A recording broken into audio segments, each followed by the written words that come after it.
portrait of a dysfunctional and impoverished family before turning into something more akin to a thriller in the second half.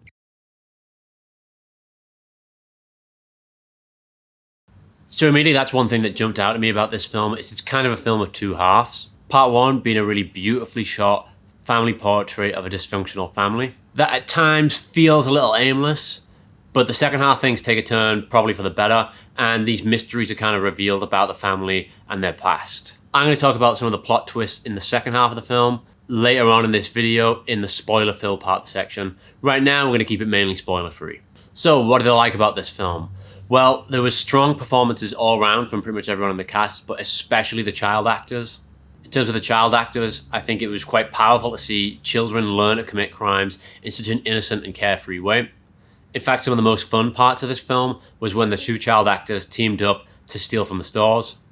Which brings me to my next point. It's actually quite a fun film. You would think, given the plot description that I just described, that this would be a really bleak, depressing film, but it's not really the case. Despite their conditions, this family really seems to enjoy life and get on really well with each other, and that's really heartwarming to see.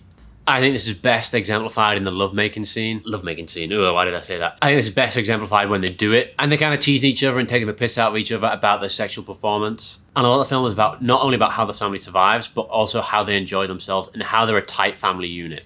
I also really like that the director seems to respect the audience. And by that I mean some of the plot twists that come at the end are signposted throughout the film. However, you're not beaten over the head with it. So long as you're paying attention, you can begin to realize some of these things that are going to happen later on in the film. And the mystery is revealed in a slow and subtle manner. This film was unlike a lot of Japanese films I've seen recently, in that it was really grounded in realism. In my opinion, a lot of Japanese films, the acting is over the top, and even kind of character motivations. This happens in a lot of Asian films, actually, where the characters kind of say exactly what they're doing and why they're doing it. And there's not a lot of subtlety in their character motivations. This was not the case. Character motivations were very subtle and were not revealed until later in the film. However, if you were paying attention, you were able to notice some of these subtleties to predict what was going to happen. Another thing that really stood out to me was the beautiful set design. Now, this isn't something I always notice, so this means it really stood out in this film. Each shot was clearly very carefully chosen. And I think the editor deserves some special attention because of their color grading. It's just something I noticed. The yellows and the reds in some scenes popped out to make it really more beautiful and make the colors really stand out.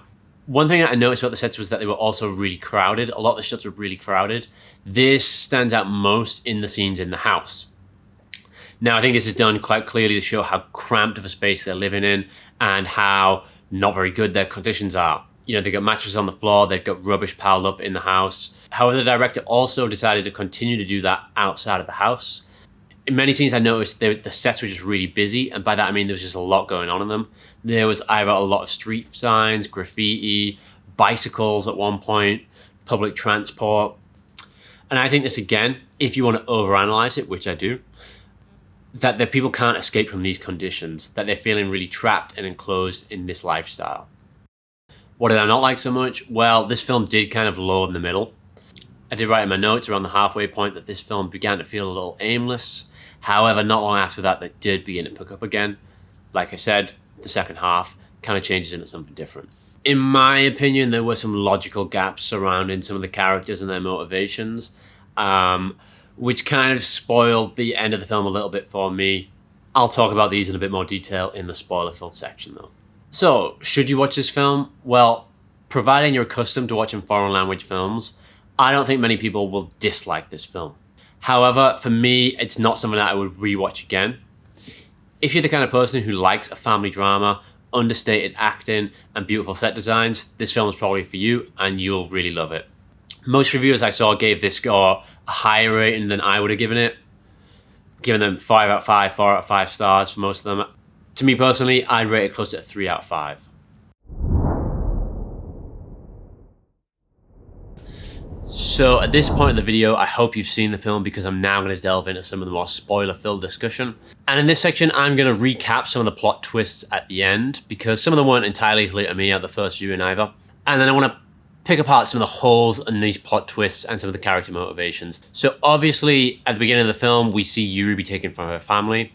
And then it's later revealed to us that Shota was also taken from his family because Osumu and Nobuyo can't have children. And I think this twist was signposted throughout the film. The big example would be Shota refuses to call Osumu his dad. And in the first part of this film, this is when I began to get a bit lost, because I was like, surely they haven't kidnapped these children. Surely this heartwarming film about this family can't be about children being kidnapped.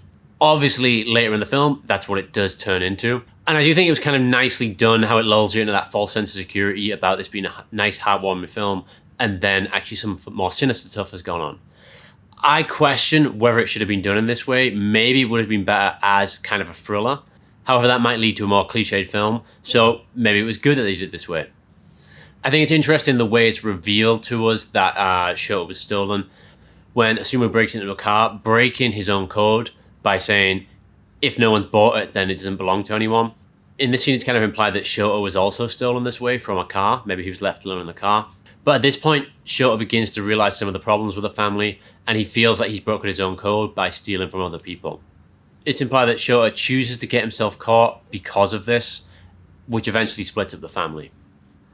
Now, one thing that did bug me about this, though, was how did they think it was okay to go around stealing children?